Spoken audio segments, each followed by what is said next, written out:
kamu mengatakan am taqulu anna Ibrahim wa Ismail wa Ishaq wa Yaqub wa asbataka Hudan aw Nasara, ataupun kamu mengatakan dia Nasrani, menyembah anak manusia. Oke teman-teman, assalamualaikum warahmatullahi taala wabarakatuh. Elia Joni Miring dan Pendeta Esra Soru berulah lagi, di mana dia menuntut pembuktian saat muslim-muslim mengatakan bahwa kitab Bible telah diubah-ubah. Lalu mana buktinya? Seharusnya mereka harus menunjukkan yang asli, kan gitu. Lalu benarkah yang dipahami Kristen, misalnya kayak yang dipahami oleh Esra Soru, bahwa ketika dikatakan Bible diubah-ubah ataupun sudah palsu, maka yang dipahami oleh mereka, maka Bible ada dua, satu asli dan satu palsu. Padahal dalam postulat akal manusia, dalam memahami arti kata palsu bisa jadi dengan yang namanya dicampuri keasliannya. Bagaimana maksudnya? Teman-teman, kata diubah-ubah, bisa jadi kata-kata diubah itu dihilangkan yang aslinya, dimunculkan yang palsunya. Berarti kita bisa memisah, ini asli, ini palsu, kan gitu. Kadang juga yang aslinya diselubungi dengan kepalsuan. Mana contohnya? Yang asli, hidung kita pesek, kita ubah jadi mancung. Mana yang aslinya? Di sini nggak mungkin, di sini nggak mungkin, di sini nggak mungkin, tetap ini juga. Sama seperti misalnya orang mengubah gender, misalnya Lucinta Luna lah kita bilang. Ketika Lucinta Luna operasi jadi cewek, aslinya mana? Kalau kita bilang wah Lucinta Luna telah diubah-ubah, mana yang aslinya? Ya itu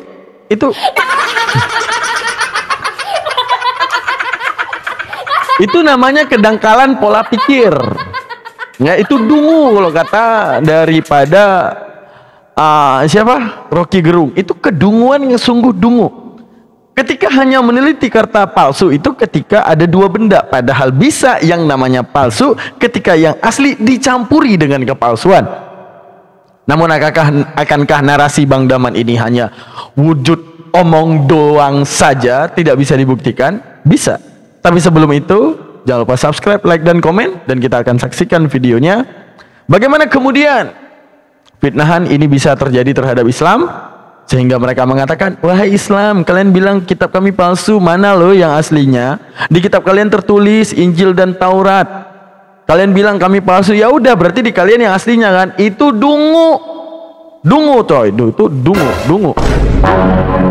Kenapa kita mengatakan dungu? Karena yang namanya tidak asli tidak mesti ada yang orinya, bisa jadi yang asli dicampuri, kan gitu ya. Oke, tanpa kita perpanjang, mari kita buka Almantiki Reaction kita dan kita mencoba mereaksi video ini.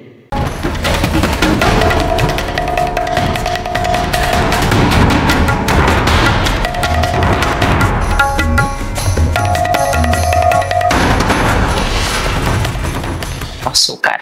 Nah, untuk menjawab ini saya akan langsung tanya kepada Pak Esra, bagaimana kita menjawab atau memberi pandangan atau memberi apologetika terkait dengan tuduhan polemik Islam Alkitab sudah dipalsukan. Sekarang ini lagi ramai orang nuduh ijazah Pak Jokowi palsu ya. Nah, sebenarnya ada prinsip hukum yang ada di situ sebenarnya, baik hukum Indonesia maupun juga hukum internasional ya, bahwa ya pertama ada asas praduga tak bersalah. Yang kedua ada burden of proof, beban pembuktian.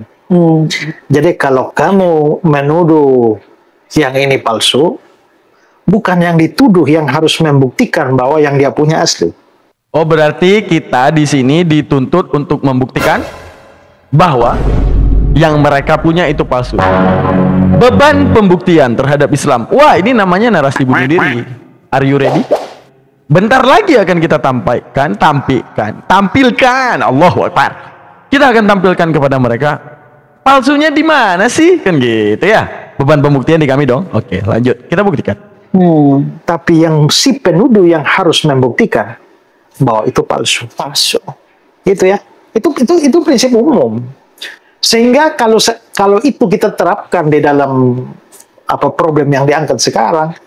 Kalau Islam menuduh bahwa kitab suci Kristen sudah palsu, maka ya mereka yang harus memberikan bukti dong Bahwa itu palsu. Itu palsu. Jadi sebenarnya kita Kristen nggak perlu repot-repot membuktikan bahwa kita punya asli.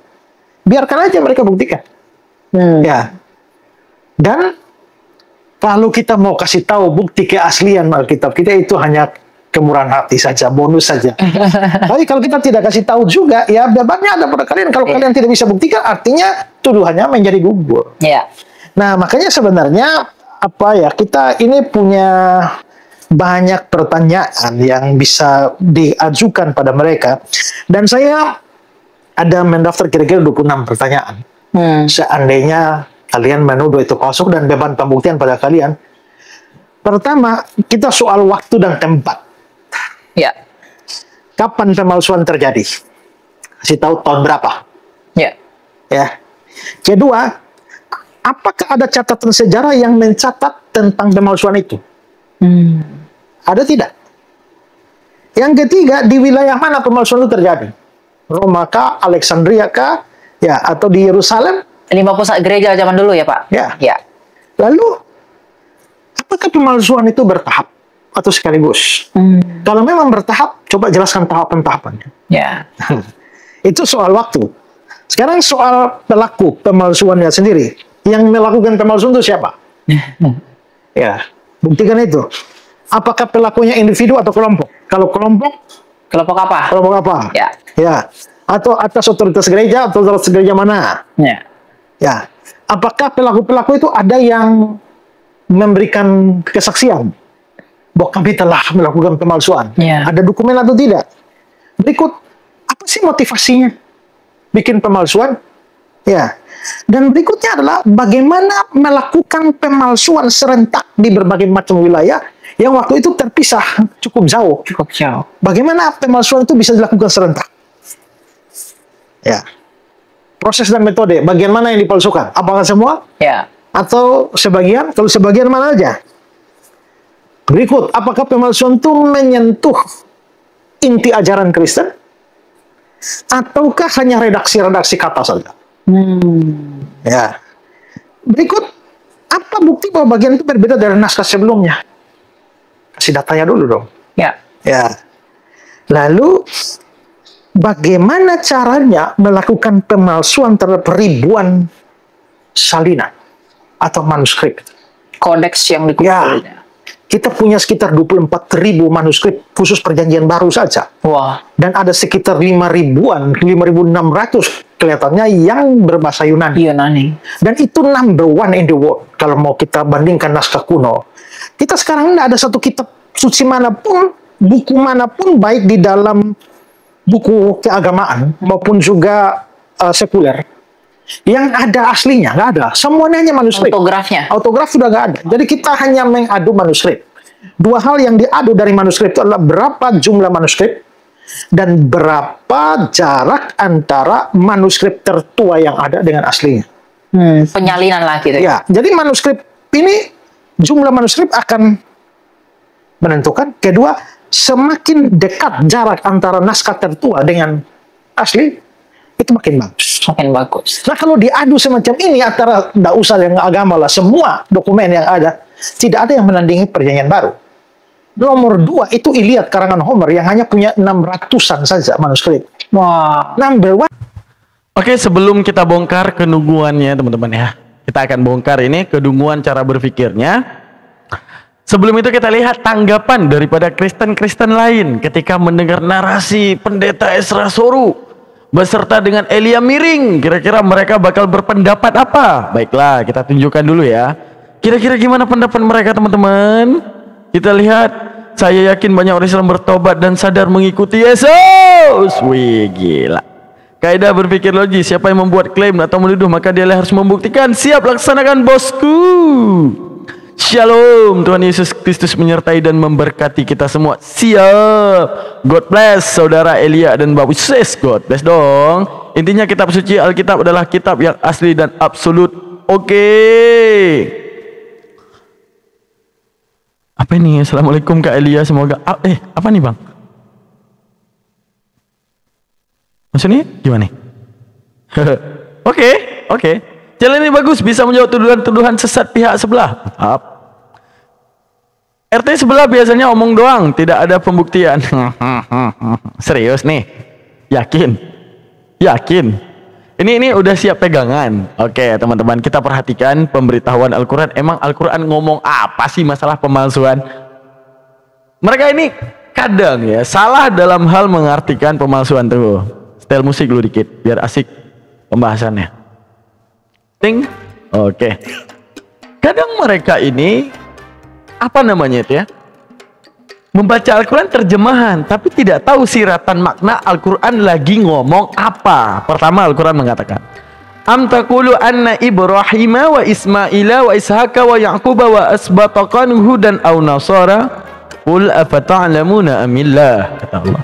Woi manusia yang ada di muka bumi, kalian mau mengatakan bahwa Ibrahim, Ismail, Ishak dan Yakub dan segala keturunannya, Musa, Isa, itu adalah orang yang beragama Yahudi dan Nasrani? Sehingga saat dia beragama Yahudi, meyakini setiap rasul-rasul itu difitnah secara keji dalam kitab perjanjian lama, seperti Lut yang berzina dengan kedua anaknya, Daud yang bermabuk-mabukan, Nuh yang bermabuk-mabukan, Daud mengintip orang mandi, Abraham menyembah berhala, Abraham mempunyai gundik, Ismail lakunya seperti keledai liar. Kamu mau bilang itu? Mereka sang pemfitnah itu, bahkan memfitnah Isa sebagai anak zina, bahkan memfitnah ibunya Isa yaitu Maryam sebagai penzina. Kalian mau percaya itu? Kata Al-Quran. Katakan kepada mereka, Muhammad, afata'lamuna amillah, adakah yang paling mengetahui masa dahulu selain Allah Ta'ala? Ingat, pencipta langit dan bumi paling tahu track record apa yang terjadi di balik segala tulisan yang datang ke tahun 2025. Maka kebenaran sejati itu datang daripada pemberitahuan Tuhan. Bagaimana yang menjadi track record daripada kejadian tersebut sehingga datangnya Nabi Muhammad membawa Al-Quran dengan proses khabari daripada Al-Quran memberitahukan kisah yang sebenarnya. Tinjau Al-Quran, buka kitab perjanjian lama, buka kitab perjanjian baru, mana yang lebih suci? Al-Quran mengatakan Abraham merupakan seorang nabi yang tak pernah berbuat keji. Lut tidak pernah berzina dengan kedua anaknya. Disebutkan Ibrahim itu sadiqul wa'di, disebutkan Ismail itu sebagai sadiqul wa'di. Kata Allah di dalam Al-Maryam 54, katakan kepada mereka Muhammad, ceritakan kepada mereka Muhammad bahwa Ismail yang telah mereka tuduh di dalam kitab perjanjian lama lakunya seperti keledai liar, memerangi saudaranya dan saudaranya kerap akan memeranginya. Begitu keji Nabi Ismail di dalam narasi perjanjian lama. Allah mengatakan, ini Al-Quranku untuk memberitahukan apa yang terjadi di belakang, bahwa Ismail itu sadiqul wa'di, tidak pernah dia berlaku keji. Dalam Talmud dan Midrash Yahudi, bahwa Ismail pernah ingin membunuh Ishak karena ingin mengambil harta bapaknya. Begitu keji, bukan? Itu satu. Lalu kemudian, apakah kamu mengatakan am taqulu anna Ibrahim wa Ismaila wa Ishaqa wa Yaquba wa asbata hudan aw nasara, ataupun kamu mengatakan dia Nasrani, menyembah anak manusia? Apakah kamu akan mengatakan itu, bahwa dia menyembah anak manusia sama seperti kamu menyembah? Kamu mau mengatakan itu? Kata Allah. Apa ta'lamuna amillah, aku paling tahu kejadian apa yang terjadi di belakang.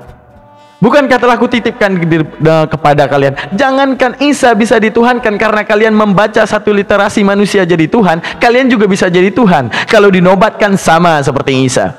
Ketika ditulis Yesus Tuhan, Yesus menebus dosa, Yesus ini bisa. Esra Soru bisa jadi Tuhan. Esra Soru Tuhan lahir tahun 2025, mati di Monas dan segalanya. 2000 tahun yang akan datang, tulisan kalian dibaca, kalian juga dituhankan sama seperti Yesus dituhankan.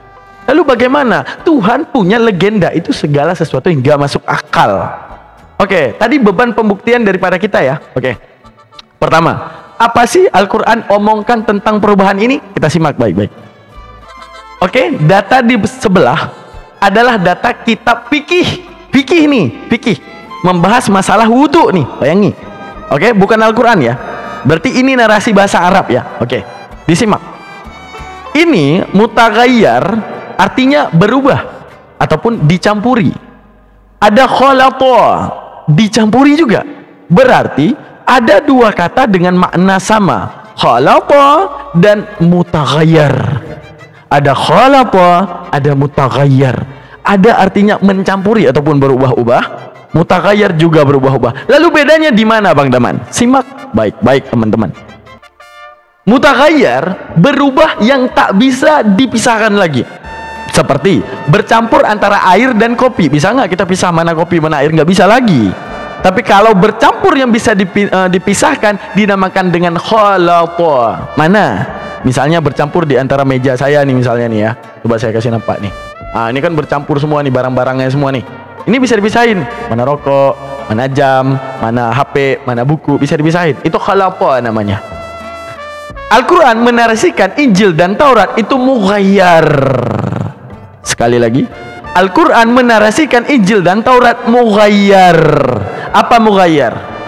Apa yang diberitahukan oleh para rasul udah benar, tapi mereka yang tak setuju dengan para rasul mencoba mengubah ajaran. Yang tak setuju dengan Ibrahim kemudian akan memfitnahnya. Yang tak setuju dengan Ismail kemudian akan memfitnahnya. Yang tidak setuju dengan Lot kemudian akan memfitnahnya. Yang tidak setuju dengan Isa kemudian akan memfitnahnya. Makanya tak jarang di dalam Al-Quran, salamun alayya yawma wulidtu, ya Allah bersihkan namaku daripada kelahiranku yang mereka katakan Tuhan. Wa yawma amut, dan saat mereka katakan aku mati menebus dosa.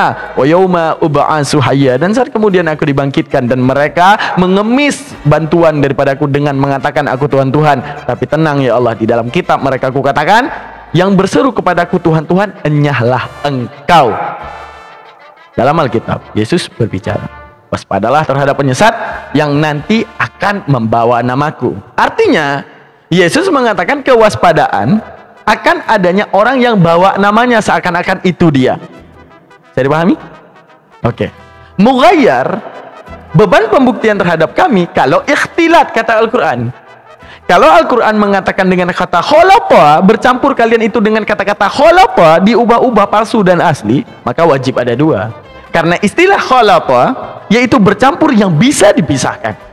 Namun istilah mughayyar yaitu istilah bercampur yang tak bisa dibedakan lagi.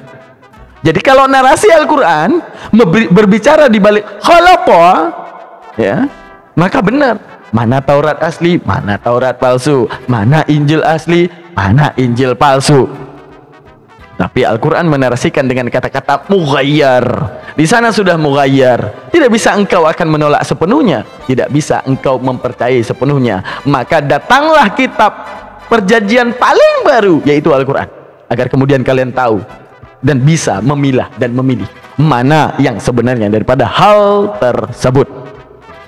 Untuk dikatakan Al-Quran membicarakan, wahai Isa, apakah engkau yang mengatakan engkau adalah Tuhan? Tidak ya Allah, Maha Suci engkau daripada hal tersebut. Dia meminta ampun. Padahal telah kusebutkan di dalam kitab mereka, aku adalah utusan.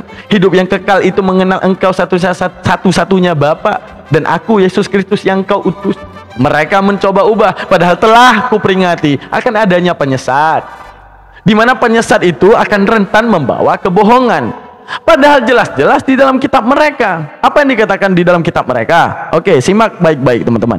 Di dalam kitab mereka ini, nih, demikianlah bagi orang Yahudi, ini Korintus ya, Korintus Paulus ya berarti ya. Demikianlah bagi orang Yahudi, aku menjadi seperti orang Yahudi, supaya aku memenangkan orang Yahudi. Paham maksud saya? Walau bagaimanapun caranya, itu Yahudi harus aku ubah ajarannya. Bagi orang yang hidup di bawah hukum Taurat, aku menjadi seperti orang yang hidup di bawah hukum Taurat, sekalipun aku sendiri tidak hidup di bawah hukum Taurat, supaya aku dapat memenangkan mereka yang hidup di bawah hukum Taurat. Makanya ada dalil Matius 5, 17, 18, 19, 20. Langit dan bumi ada, hukum Taurat tidak pernah batal, kata Yesus. Sampai sekarang nih, langit dan bumi ada. Tapi kata Paulus, aku akan masuk di antara mereka, menyamar sebagai ahli Taurat untuk memenangkan hukum Taurat. Maka keluarlah dalil, dengan matinya Kristus di tiang salib, maka batallah hukum Taurat. Yesus bilang, waspadalah terhadap penyesat. Karena yang harus kalian waspadai sebenarnya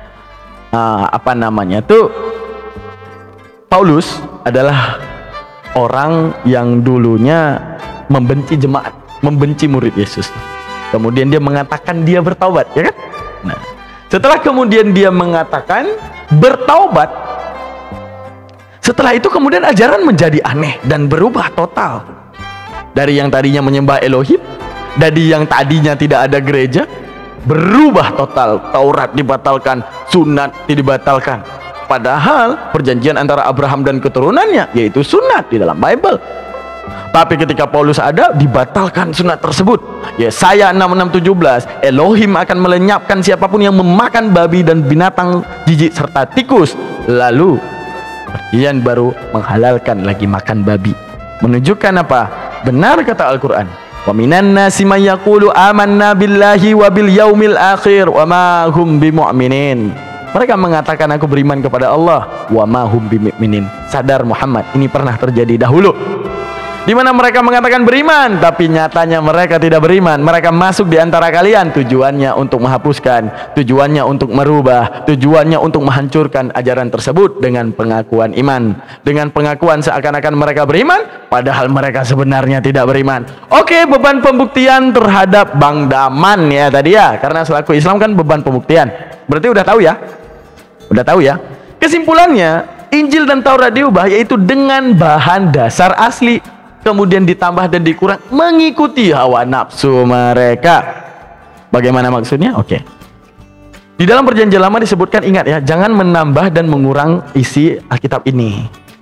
Kalau enggak, semua celaka yang ada di dalam kitab ini akan tertimpa kepada yang mengubah dan mengurang hal tersebut. Tapi kemudian, kenapa ini bisa terjadi? Apanya Bang Daman? Sekarang, coba diperhatikan. Tritunggal yang paling krusial di dalam kekristenan. Tritunggal yang paling krusial di dalam Kristenan, sebab ada 3 yang memberi kesaksian dalam sorga, Bapa, Firman, Roh Kudus, dan ketiganya adalah satu. Bagian ayat ini tidak terdapat dalam naskah Yunani yang paling tua, tidak pula dalam terjemahan kuno, bahkan naskah-naskah dari Vulgata. Bagian ini kiranya aslinya catatan di pinggir halaman salah satu naskah terjemahan Latin yang kemudian disisipkan ke dalam naskah-naskah oleh penyalin, dan akhirnya bahkan disisipkan ke dalam beberapa naskah Yunani, karena bagian ini pasti tidak asli. Kok nggak bunyi? Karena bagian ini pasti tidak asli. Kok nggak bunyi ini? Oh ini. Nah itu dia. Nah. Bagian tidak asli. Allah Bang Daman, itu cuma satu doang itu. Oke. Sekarang kan analogi berpikirnya tuh gini. Catatan pinggir yang bukan isi firman Tuhan juga dimasukkan. Berarti bukankah itu pemalsuan? Bukankah itu catatan manusia yang ingin mengubah tiba-tiba disisipkan? Kalau Anda ingin berpikir, itu saja syarat kalau mau berpikir. Yang kedua, beban pembuktian. Ya. Beban pembuktian kadang saat sesuatu yang diubah seperti yang dikatakan Al-Quran dicampuri, yang tidak lagi bisa kita bedakan mana asli mana palsunya, namun bisa kita tunjukkan sisi ketidakasliannya. Ya seperti yang tadi, beban pembuktian yang Bang Daman tunjukkan. Selanjutnya, beban pembuktian. Oh itu Bang kan perkataan orang. Perkataan Yesus kira-kira ada nggak Bang yang diubah? Ada. Kita tinjau di Markus 17:16. Tinta merah bukan? Ya, sesuai kesepakatan Kristen, tinta merah berarti Yesus yang berbicara. Ini omongan Yesus sendiri ya. Oke, kita baca. Kebanyakan naskah tidak memuat ayat ini sehingga tidak asli dalam Markus. Jelas? Jelas? Apakah saya sedang berbohong? Satu, omongan Yesus saja mereka ubah, mereka tambahkan. Selanjutnya, nah ini masalah. Tetapi jika kamu tidak mengampuni, maka Bapamu di surga juga tidak akan mengampuni kesalahan-kesalahanmu. Bahwa ini tinta merah. Ayat ini tidak terdapat dalam kebanyakan naskah dan kiranya tidak asli. Hanya penguat saja di balik pemalsuan yang ingin dilakukan. Selanjutnya, dalil tentang keselamatan, bahwa Yesus datang menyelamatkan dengan tinta merah karena anak manusia datang untuk menyelamatkan yang hilang. Yerusalem mengatakan ayat ini tidak terdapat dalam kebanyakan naskah Matius, kiranya tidak asli, diambil dari Lukas 19:10. Jelas? Jelas? Oke. Lain apa lagi Bang? Lain adanya kontradiksi daripada si penulis bahwa ini bukan firman Tuhan, karena Tuhan tidak mungkin lupa, tidak mungkin Tuhan itu bersifat ambigu. Mana lagi? Anak-anak Daud. Ini tagline-nya, anak kedua ialah Daniel, Abigail. Berarti bapaknya jadi tanda teman-teman. Abigail ya, nama bapaknya jelas ya. Samuel. Bapaknya Abigail juga nih, anak yang kedua nih, Kileab namanya. Bapaknya sama nih, Abigail. Gimana beban pembuktian apa lagi nih? Ini anak kedua Daud nih. Ialah Daniel, anak keduanya Daniel dari Abigail. Ini Kileab dari Abigail. Nah, jelas? Jelas, bagus. Itulah kalau udah jelas ya. Dah, itulah beban pembuktian terhadap kita, dan kami telah membuktikan bahwa jangan salah. Makanya gini, jangan modal terjemahan dalam mempelajari Al-Quran, karena Al-Quran itu tidak terhenti daripada lafal tawatu, tasyakuk, tidak terhenti daripada lafal taraduf, istirak. Apa itu taraduf? Ada banyak kata tapi satu makna dengan realitas berbeda. Sama, bahasa Indonesia juga punya. Ada yang namanya kata-kata polisemi dalam bahasa Indonesia, ada yang namanya kata-kata istirak dalam bahasa Arab. Itu ilmu, keilmuan. Jadi Islam ini kebenarannya bukan tentang kamu punya Roh Kudus ataupun tidak. Jadi kalau tadi beban pertanyaan, di mana diubahkan? Ya terserahlah, itu internal kalian. Yang jelas ketika kita dapati barometer otak kita tidak mendapati postulat daripada penjabaran. Seperti, emang kebenaran Al-Quran itu karena naskahnya? Ya, bukan. Ini yang kalian harus tahu ya teman-teman ya. Kebenaran Al-Quran bukan karena naskah Al-Quran, bukan daripada sanadnya Al-Quran. Wah, gimana tuh Bang Daman? Gini, kebenaran Al-Quran itu karena postulat yang dihasilkan oleh akal. Postulat itu apa? Kebenaran fikir yang tanpa harus pembuktian. Seperti 1 tambah 1 sama dengan 2, perlu nggak perkiraan? Perlu nggak kita berpikir?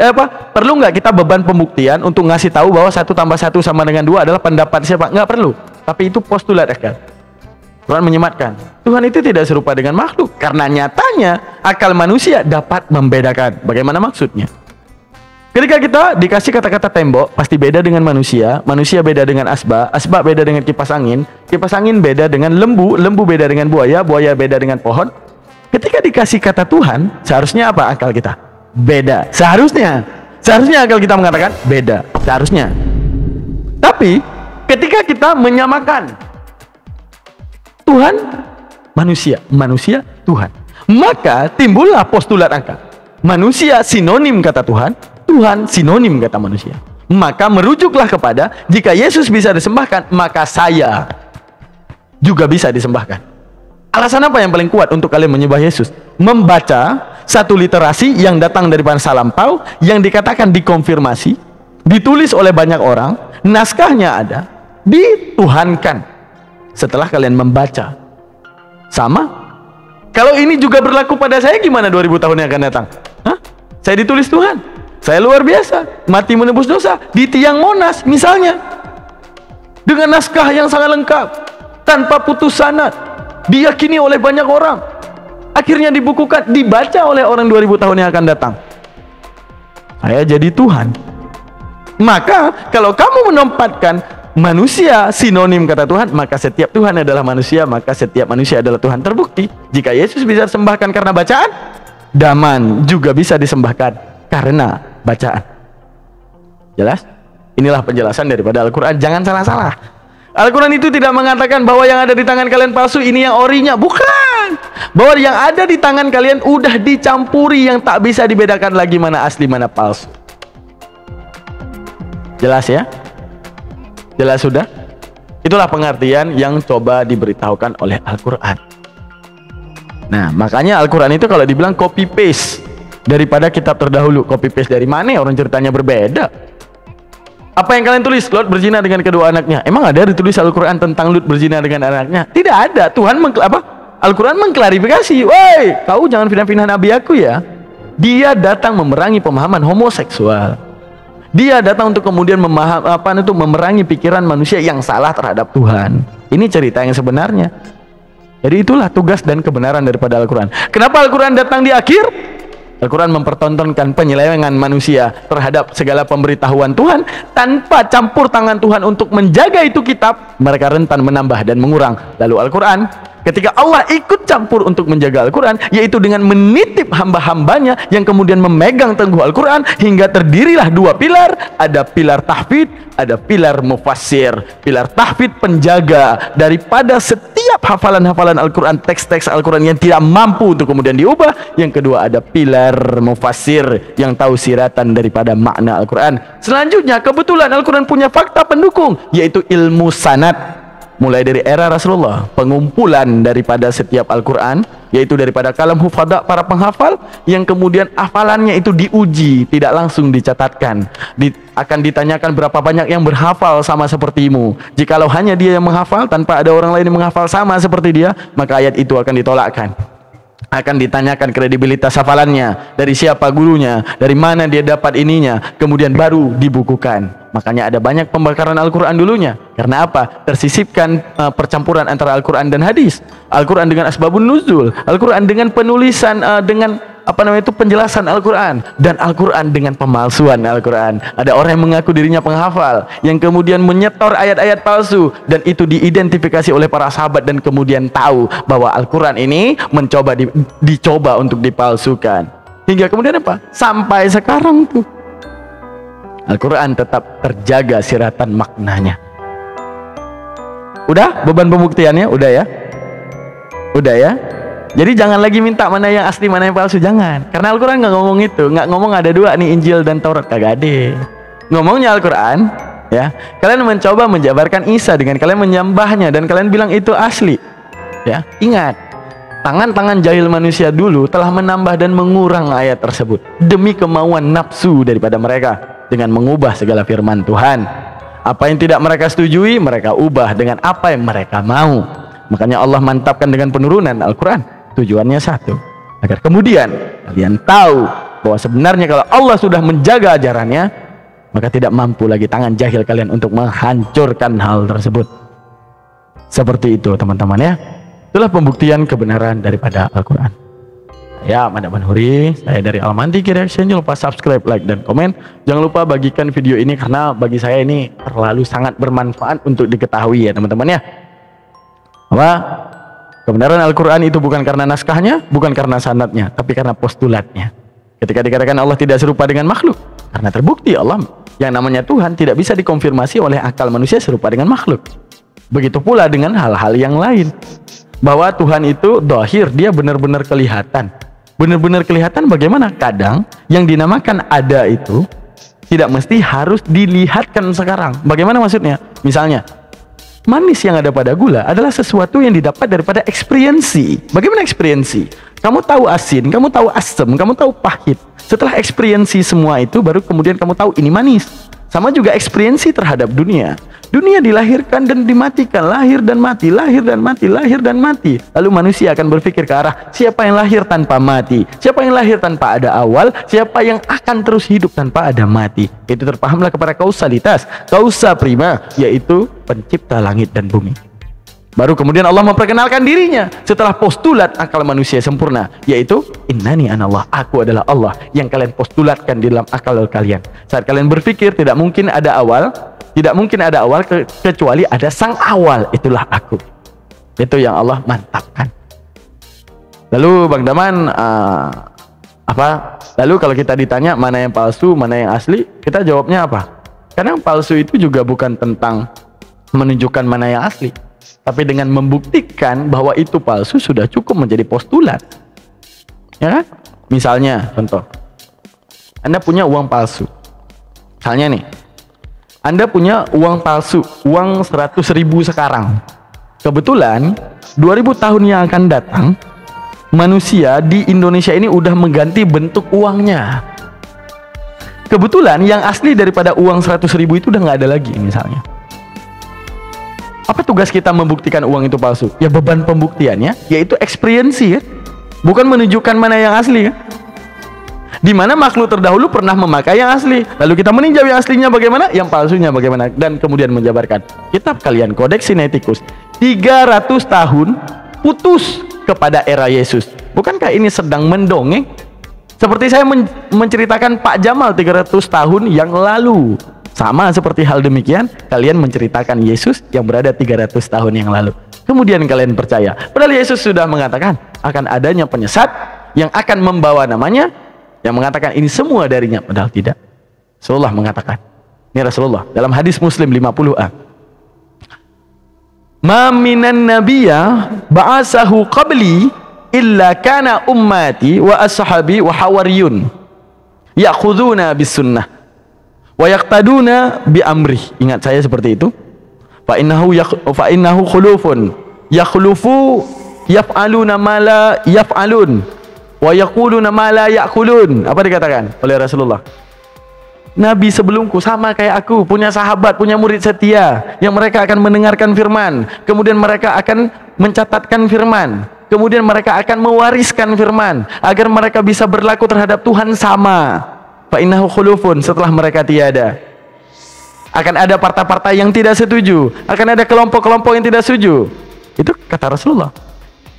Akan ada kelompok-kelompok yang tidak setuju, yang akan berkata segala sesuatu yang tak dikatakan, yang akan mengerjakan sesuatu yang tak pernah dikerjakan, akan memerintahkan sesuatu yang tak pernah diperintahkan dengan menjual nama-nama mereka.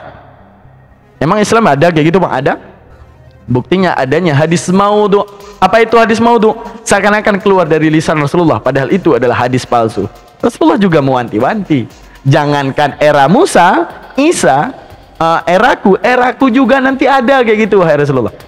Nanti akan adanya hadis maudhu. Orang yang mencoba menghancurkan Islam mengeluarkan hadis-hadis yang mereka karang sendiri untuk menghancurkan Islam. Namun ketika Allah mengatakan Islam akan dijaga, Allah paling tahu cara menjaganya, yaitu dengan menitipkan manusia-manusia sempurna dengan identifikasi sempurna yang kemudian tahu dalam ilmu mustalah hadis mana golongan hadis yang sahih, mana golongan yang menjadi dhaif, mana yang menjadi hasan li ghairi, mana kemudian hadis yang dikatakan maudhu, hadis karangan untuk menghancurkan Islam. Sekian dari saya, Alman Tiki Reaction. Terima kasih banyak. Jangan lupa dibagikan video ini. Kiranya ini menjadi pahala jariah buat kalian, karena bagi saya ini, pembahasan saya ini bagus ya, dan banyak muslim yang belum tahu soal hal ini ya. Semoga menjadi mau'idah, dan saya yakin kalau Kristen mau berpikir terhadap konten yang saya tampilkan ini, mungkin dia akan segera menjemput hidayah Tuhan ya. Ya, seperti itu teman-teman. Jadi waspadalah dengan pemberitahuan Al-Quran. Wa minan nasi may yaqulu amanna billahi wa bil yaumil akhir wa ma hum bimu'minin. Al-Qur'an mengatakan ada orang nanti mengaku dirinya beriman, tapi padahal tidak, dia masuk hanya untuk merusak ajaran. Wa ma hum bimu'minin. Waspadalah Muhammad, dia tidak beriman. Lalu dikatakan oleh Yesus, waspadalah terhadap penyesat. Berarti Yesus juga mengatakan sama seperti Rasulullah, bahwa akan ada nanti penyesat yang mengaku dirinya beriman kemudian merubah segala ajaran. Terima kasih banyak guys ya. Oke, tanpa kita berpanjang, jangan lupa subscribe, like, dan komen. Jangan lupa titipkan komentar, jangan lupa dibagikan. Jangan lupa untuk kemudian bantu Bang Daman atau support Bang Daman indomisasi di rekening yang ada di bawah ini. Ya, jazakallah semuanya. Bye, assalamualaikum warahmatullahi wabarakatuh.